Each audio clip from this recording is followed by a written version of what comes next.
This program was made possible by matching funds from the Leopold Center for Sustainable Agriculture at Iowa State University and the Agricultural Marketing Resource Center and Iowa State University Extension.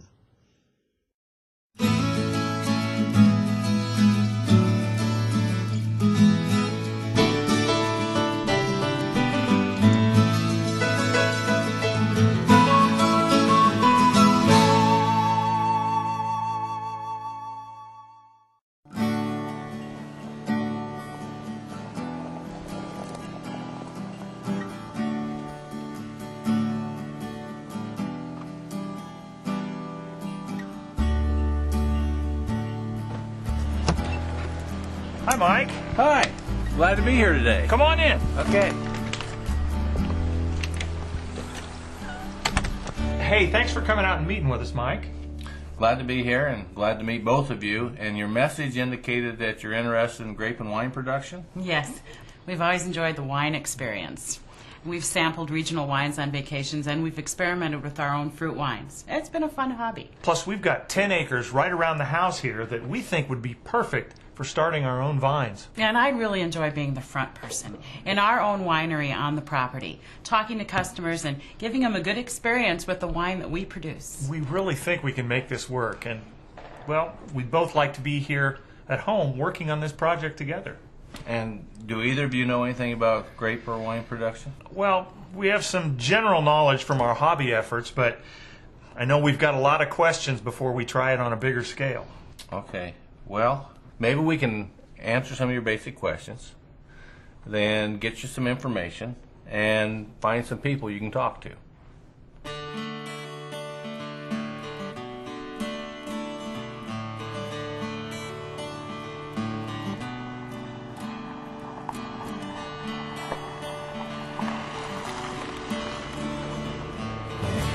Hi guys. Hey.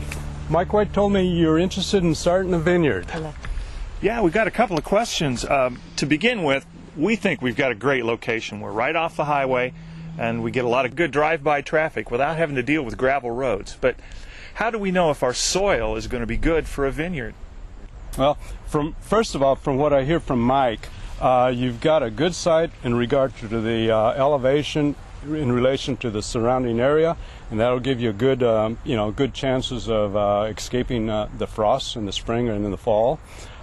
From there, then, our next step will be to determine the internal drainage of that site. And you could do that by going to your county soil survey. And what we're looking for is a soil that is classified as being well-drained to moderately well-drained. If the classification is in the range of somewhat poorly drained, maybe something could be done to improve the situation. That's going to be a big factor. After that, then take a soil sample. We recommend taking them at 2 depths, 6 to 8 inches, and then the 8 to 16 inch depth to find out what the soil pH is, the organic matter content, and then determine if we have to optimize some of the nutrients such as phosphorus, potassium, and zinc. How do we design the layout of the vineyard? Well, in laying a vineyard out, the ideal situation would be to run your rows north and south. And the reason for that is that you get the optimum amount of sunlight. We also have to consider the lay of your land.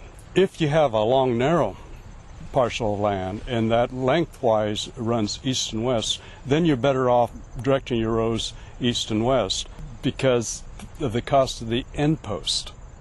And they could run up to 2 to 3 times the expense of the line posts, or the ones we have down the row. Thanks a lot, Paul. You've given us some great information. You're welcome. Welcome and good luck. Gail, we have about a 10-acre plot. Now, what do you recommend for an optimum row spacing for a vineyard? The row spacing for a vineyard will depend on several factors, and first most would be the equipment that would be available. Obviously, if you have wider equipment, wider row spacings would be required. Also, if your site is on a steep slope, you would want a wider spacing. Optimal spacings for efficiencies would be typically about 9 to 10 feet between the rows. Certainly with large equipment you would go to 11 to 12 feet. But as you increase the row spacing, you lessen the number of vines per acre, so that would decrease the yields per acre. We've made fruit wines with berries before, but what varieties of grapes make the best wine? In the upper Midwest, there are two types of grapes that can be grown successfully for wine. And the first would be the American type. These are native species that are native to eastern North America and provide excellent winter hardiness.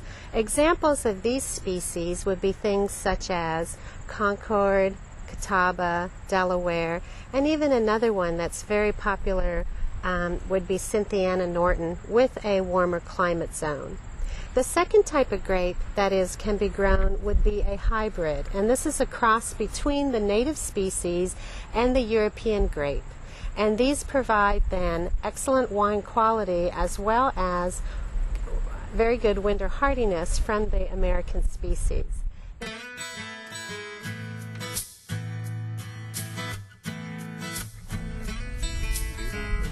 Hello there.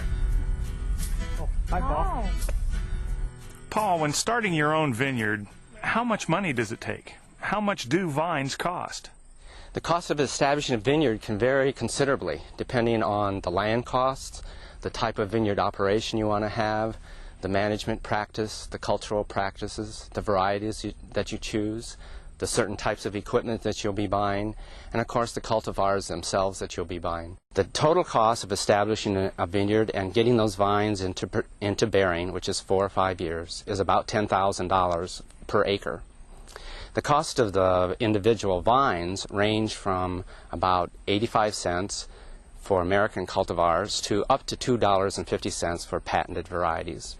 You can also start a vineyard using unrooted cuttings. The cost of the unrooted cuttings is substantially less, but they require a great more attention in terms of irrigation in the beginning.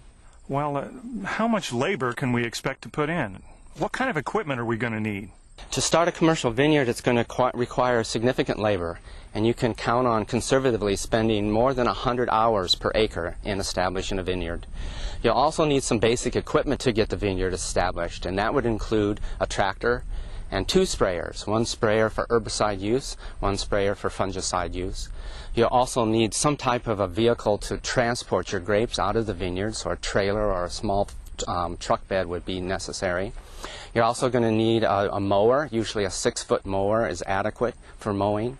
When you're establishing your vineyard, you're going to have access also to a tractor that has an auger for doing the holes for the posts as well as for the plants, and a post pounder on a tractor. Will we need to plan for irrigation? Grapevines need about 5 gallons of water per day during their first and second year.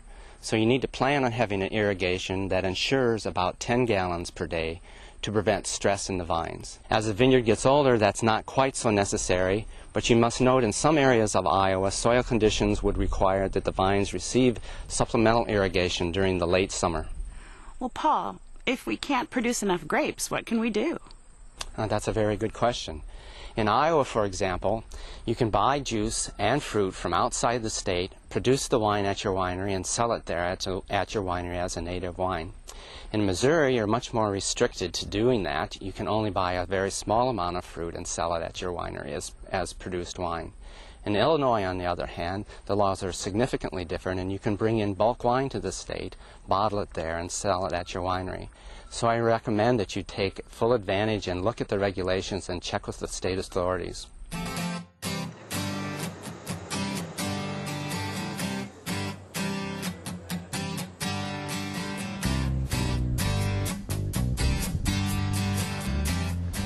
Well, Craig, how much will it cost to establish the winery part of the business, and how long till that starts to pay back? Well, it'll cost you about $50,000 for every 1,000 gallons of wine production that you anticipate. And it'll take you 8 to 10 years before you fully recover all of your capital that you've invested. Is there any kind of financial assistance available for starting a winery? In most cases, no, there probably isn't anything available. However, you might want to check with both some of your state and local officials because there may be a program or some way that they can help you out. What is the current market for grapes? Well, the current market for grapes is really growing, and the reason is because this huge demographic of all of these baby boomers who are very interested in drinking wine. In fact, in the last couple of years, the industry's grown from around $23.2 billion, where it is today, from about $11.7 billion just 10 years ago. In fact, per capita consumption of wine is now almost 3 gallons a person, and that's up 71% from just 10 years ago. What is the best way to make wine commercially? Should we use plastic or stainless steel drums? I recommend using stainless steel drums. They are easy to sanitize, keep it clean, and they work better for wine storage. Do we need any kind of special education or certification to make wine, or can we just use our own recipes we developed at home? Well, you can use your own recipes that you have developed at home, but when you get into commercial operation, you'll need a lot more education if you do not already have a formal education. Now, Iowa State University Extension is a great resource for information on wine production, and we have done several workshops, short courses, and more information is on the way. You'll also find that some community colleges are now getting ready to offer wine courses. Do we need a special license to sell wine? What are the state and federal regulations to operate a winery?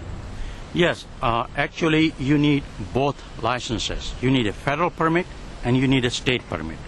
To get federal permit, you need to apply to a federal agency called Department of Tax, Trade and Trade Bureau.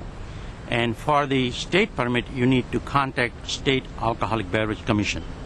It's also a good idea to check with your local authority in case they have certain regulations they expect you to comply with. How many bottles of wine can we expect to produce annually from a 10-acre vineyard? And how do you determine the retail price of a bottle of wine? Okay, good question. First of all, with 10 acres, how many bottles, that depends on yield, but let me give you some examples. In Midwest, the grape production is around 3.5 to 5 tons an acre. From each ton of grapes, you can expect about 800 bottles of wines. Typically, the 750 ml bottle of wine sells around $11 to $17 each. So that gives you some idea about what you can expect in terms of revenues. Should we cooperate with other wineries in the area, or should we stand alone in our marketing efforts? It's probably a good idea to try to cooperate with other wineries in the area and, if possible, work with them, because there's real synergies in working together. If you have a visitor who comes and spends a couple hours at your winery and then can spend a couple more hours at a neighboring winery, what that's going to do is put more money into probably both of your pockets, because they're going to spend more time there. However, with any business, they always say in real estate that it's location, location, location. And where you locate your winery is probably one of your most important decisions. A lot of that's probably going to depend upon what's your product mix. If you're going to be selling wine and, say, books and some other things, maybe a retail location is going to be a good idea. But if you're wanting to really create a situation where people can come and drink and eat, then maybe you want to think about settling more in a rural area where they'll be a little more relaxed and leisurely and be able to be more involved with your winery. Ideally, you should own all your grapes if you're having a winery, because that gives you better control on your product. However, many winemakers will begin purchasing grapes and making wine and selling and finding out what sells better, and then they will go and start planting more grapes. As far as marketing is concerned, it's always better to collaborate with your area wineries. It seems to work very well. Where can we get more information? You can get more information from your local county extension agent, or here at Iowa State University, you can contact the Ag Marketing Resource Center at agmrc.org. Well, is there anything else we need to know? Well, with any business, you have to do a lot of good research and be ready for anything that can happen. However, as we've kind of outlined, raising grapes can be very labor and capital intensive. However, it can be a very rewarding experience. You've been given a lot of great information. Did we answer all your questions? Well, we have learned a lot. I think we're feeling pretty confident about starting our own business. No, we sure appreciate all your help, Mike. Can we call you if we have any problems? Feel free to contact me anytime in the future. I want to help you through the whole process, and best of luck. Thanks a lot. Well, you've been a great help, too. Thanks. Thank you.